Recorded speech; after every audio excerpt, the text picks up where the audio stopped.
असफलता के बाद दूसरा सपना देखने के हौसले को जिंदगी का जुनून कहते हैं। असफलता के बाद दूसरा सपना देखने के हौसले को जिंदगी का जुनून कहते हैं और अपने ख्वाबों के लिए दिल की गहराई से किए गए प्रयासों को ही सुकून कहते हैं। जी हाँ दोस्तों, सपना देखना बड़ी बात नहीं है, बल्कि उस सपने को पूरा करने के लिए प्रतिदिन पूरी शिद्दत से, पूरी लगन से प्रयास करना बहुत बड़ी बात है। और आप ये जो प्रयास कर रहे हैं, एफर्ट्स जो कर रहे हैं, आपकी ये मेहनत एक ना एक दिन बहुत जल्द रंग जरूर लाएंगे और आपको आपकी मंजिल तक जरूर पहुंचाएंगे। विद दिस पॉजिटिव थॉट मैं आपकी होस्ट डॉक्टर सीमा तिवारी एक बार फिर लेके आ गई हूँ बहुत ही हेल्पफुल वीडियो। और स्क्रीन पे देख के आप समझ ही गए हैं दोस्तों कि हिंदी एंड इंग्लिश दोनों ही लैंग्वेजेस में आज का ये जो क्वेश्चन पेपर है हम आपके लिए लेके आए हैं, ताकि दोनों ही मीडियम के जो दोस्त हैं, हिंदी और इंग्लिश मीडियम के दोस्त, इस वीडियो का जो है बेनिफिट ले सकें। और बहुत ही अच्छे और चुनिंदा क्वेश्चन हमने शामिल किए हैं जो कि पहले आयोजित प्रतियोगी परीक्षाओं में पूछे गए हैं और आगामी सभी प्रतियोगी परीक्षाओं में, चाहे फिर वो Madhya Pradesh main selection exam हो या फिर यूपी टीजीटी का एग्जाम हो या फिर DSSB का एग्जाम जो कि बहुत जल्द जिसकी डेट अनाउंस होने वाली है, इन सभी एग्जाम्स के लिए ये वीडियो बहुत ही हेल्पफुल होगा।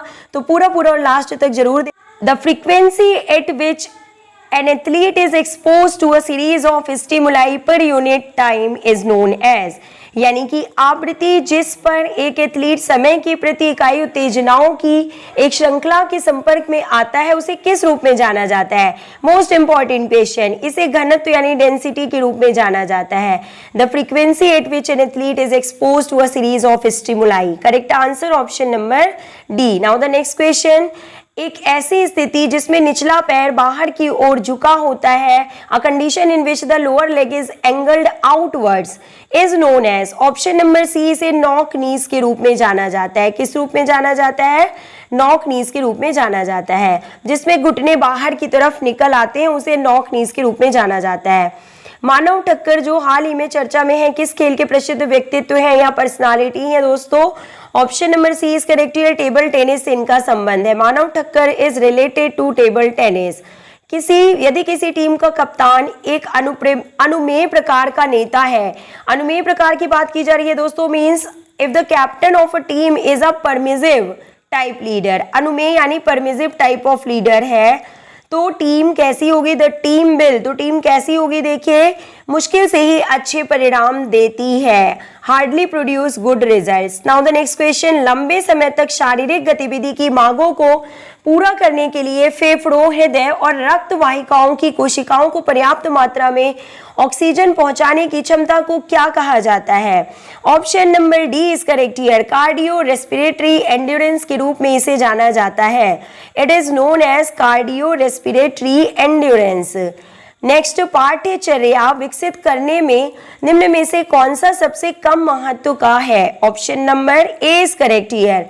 लोकेशन ऑफ द इंस्टीट्यूशन, यानी कि संस्था का स्थान पाठ्यचर्या विकसित करने में निम्न में से सबसे कम महत्व का है। इसके अलावा देखिए, purpose of the school, social values और नीड्स ऑफ द स्टूडेंट, ये सभी पाठ्यचर्या विकसित करने से डायरेक्ट संबंधित हैं। बैडमिंटन रैकेट की कुल लंबाई कितनी होती है? ऑप्शन नंबर बी, यानी कि 550 से लेके 680 मिलीमीटर तक होती है बैडमिंटन रैकेट की कुल लंबाई। नेक्स्ट क्वेश्चन, पंख वाले शटल कॉक का वजन कितना होता है? The weight of the feathered shuttle cock is. Option number B is correct here. 5 gram से 5.25 ग्राम होता है।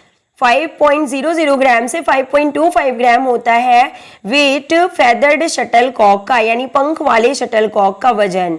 नेक्स्ट, लिबरो शब्द किस खेल से संबंधित है? सभी को पता है, वॉलीबॉल से इसका संबंध है। पेन होल्ड ग्रिप निम्नलिखित में से किस खेल से संबंधित है? Option number B is correct here. Table tennis से इसका संबंध है। Pen hold grip. Uber cup किस खेल से संबंधित है? तो यह बैडमिंटन से संबंधित है। उबेर कप का संबंध बैडमिंटन से है। पोषक तत्वों की कमी को रोकने के लिए संशोधित खाद्य पदार्थों को क्या कहा जाता है? The food that have been modified to help prevent nutritional deficiency are called, and the correct answer is option number C, fortified foods के रूप में इन्हें जाना जाता है। फोर्टिफाइड फूड्स का यूज जो है वो पोषक तत्वों की कमी को रोकने के लिए संशोधित खाद्य पदार्थों के रूप में इन्हें जाना जाता है। मानक वॉलीबॉल कोर्ट का मेजरमेंट कितना होता है? सभी को पता है 18 metre into 9 metre is correct answer. 2012 में द्रोणाचार्य पुरस्कार के लिए सिफारिश किए जाने वाले क्यूबा के पहले राष्ट्रीय कोच कौन थे? Option number D is correct here, B.I. Fernandez. B.I. Fernandez जो है ये करेक्ट आंसर है। The first Cuban national coach to be recommended for Dronacharya award in 2012। The length of table in table tennis is, table में table tennis की लंबाई कितनी होती है? Option number B is correct here, 2.74 metre. सभी exams में ये क्वेश्चन ऑलरेडी पूछा जा चुका है। Next question is asking one of the following is not a component of health related fitness. और स्क्रीन पे है आपके सामने वो क्वेश्चन जो कि हर एग्जाम में 2 नंबर का जरूर पूछा जाता है, यानी कि स्वास्थ्य संबंधी फिटनेस के जो घटक होते हैं और इसके अलावा जो स्किल रिलेटेड कंपोनेंट्स जो होते हैं, इस टॉपिक से एक क्वेश्चन या 2 क्वेश्चन हर एग्जाम में देखने के लिए जरूर मिलता है दोस्तों। तो क्या है करेक्ट आंसर बताइए कि निम्न में से एक स्वास्थ्य संबंधी फिटनेस का घटक कौन सा नहीं है? ऑप्शन नंबर सी यहाँ पे सही है, एजिलिटी। ये स्वास्थ्य संबंधी फिटनेस के घटक में शामिल नहीं है, बल्कि यह स्किल रिलेटेड या मोटर फिटनेस कंपोनेंट्स में काउंट किया जाता है। नेक्स्ट, कैसियस क्ले किस प्रसिद्ध मुक्केबाज का जन्म नाम है? Okay, Cassius clay is the board name of which famous boxer? Option number D is correct here, यानी कि मोहम्मद अली का जो बोर्ड नेम है वो है Cassius clay. Food guide pyramid के अनुसार एक व्यक्ति को रोजाना कितनी सब्जियों का सेवन करना चाहिए? Option number B is correct here, 3 to 5 types की सब्जियों का सेवन करना चाहिए फूड गाइड पिरामिड के अनुसार एक व्यक्ति को रोजाना। निम्न में से किस एक में अस्वास्थ्यकर वसा शामिल है, यानी कि अनहेल्दी फैट के रूप में किस फैट को जाना जाता है दोस्तों? Most important question. Option number ए, संतृप्त फैट यानी सेचुरेटेड फैट को जो है अस्वास्थ्यकर वसा शामिल यानी कि अनहेल्दी फैट्स के रूप में जाना जाता है। नेक्स्ट, एक पोषक तत्व की मात्रा जिसे विशिष्ट आयु और लिंग समूहों में आधे स्वास्थ्य लोगों की पोषक तत्वों की आवश्यकता को पूरा करने का अनुमान लगाया जाता है, किस रूप में जाना जाता है? Option number C is correct here, अनुमानित औसत आवश्यकता। Option number C is correct here, estimated average requirement is correct answer. Next question, प्रशिक्षण अवधारणा की एक प्रणाली पर रखी गई मांगों को समय के साथ व्यवस्थित और उत्तर बढ़ाया जाना चाहिए ताकि शारीरिक अनुकूलन हो सके, इसे क्या कहा जाता है?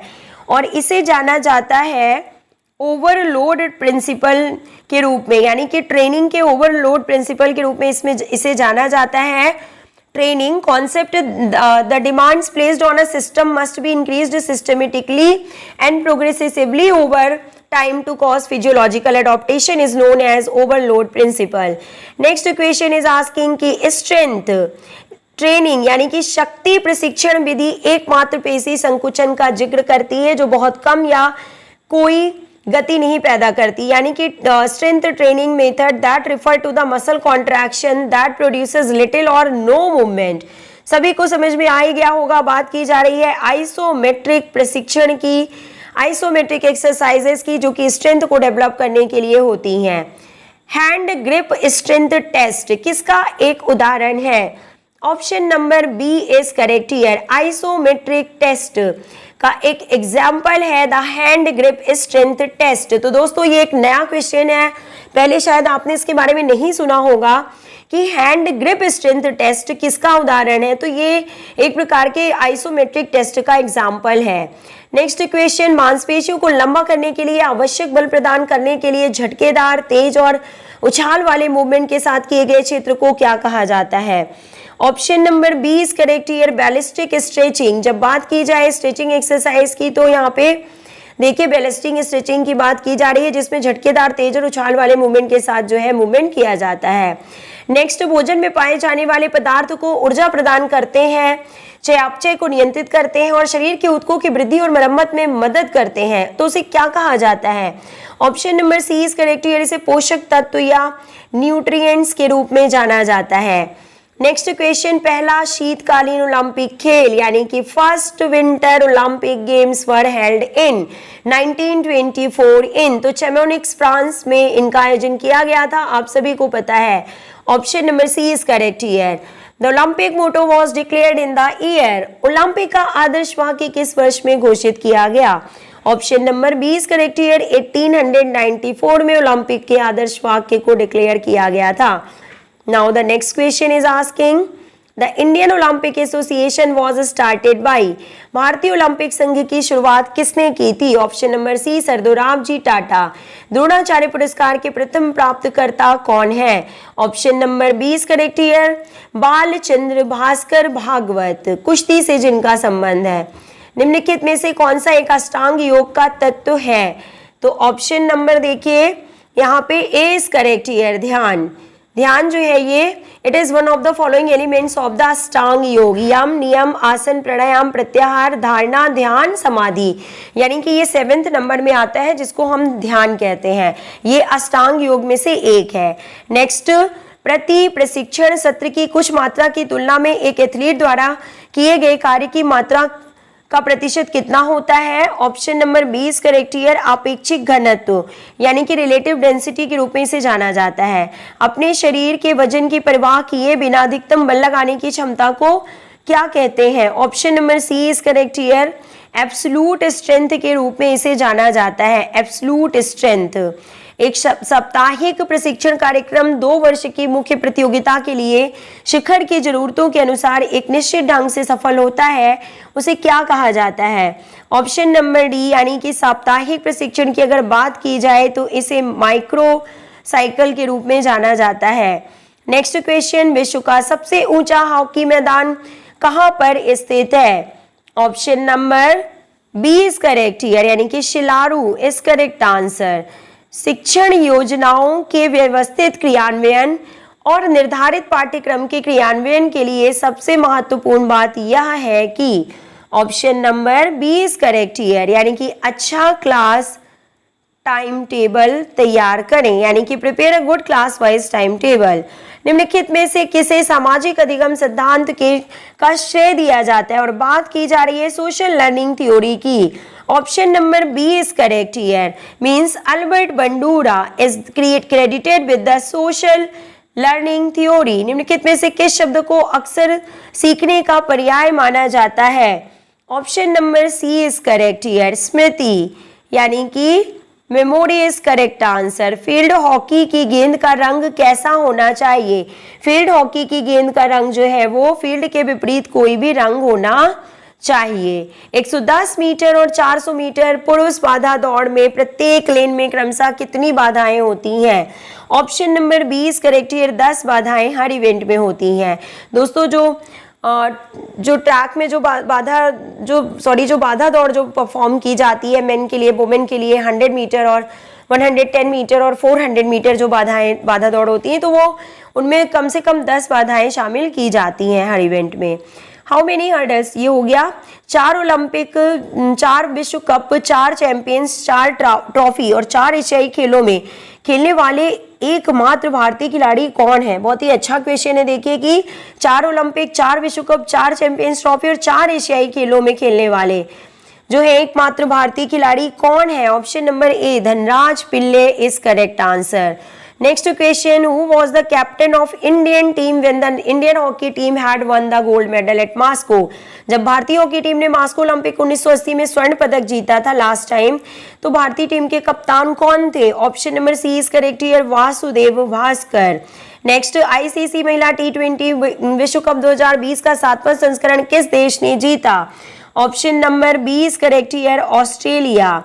नेक्स्ट क्वेश्चन, में से किसे मोटापा नहीं होता है?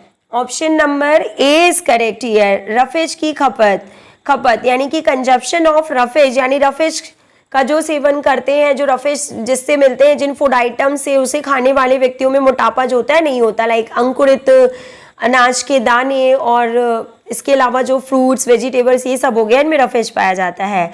मुंबई इंडियंस ने 2020 तक कितनी बार आईपीएल का खिताब जीता? Option number C is correct here, यानी कि 4 बार। श्री कृष्ण कुमार हड्डा को किस खेल में उनके योगदान के लिए द्रोणाचार्य पुरस्कार 2020 से सम्मानित किया गया? यानी श्री कृष्ण कुमार हड्डा का संबंध किस खेल से है, ये पूछा जा रहा है। Option number B is correct here, kabaddi से इनका संबंध है। और दोस्तों आज का होमवर्क क्वेश्चन स्क्रीन पे आ चुका है। आपको बहुत ही इत्मीनान से स्क्रीनशॉट लेके कॉपी में इस क्वेश्चन को सॉल्व करना है और इसका करेक्ट आंसर क्या है हमें कमेंट बॉक्स में लिख के बताना है। मिलते हैं इसी तरह के मोस्ट इंपॉर्टेंट नेक्स्ट वीडियोस के साथ। Till then take care, good bye, have a nice day.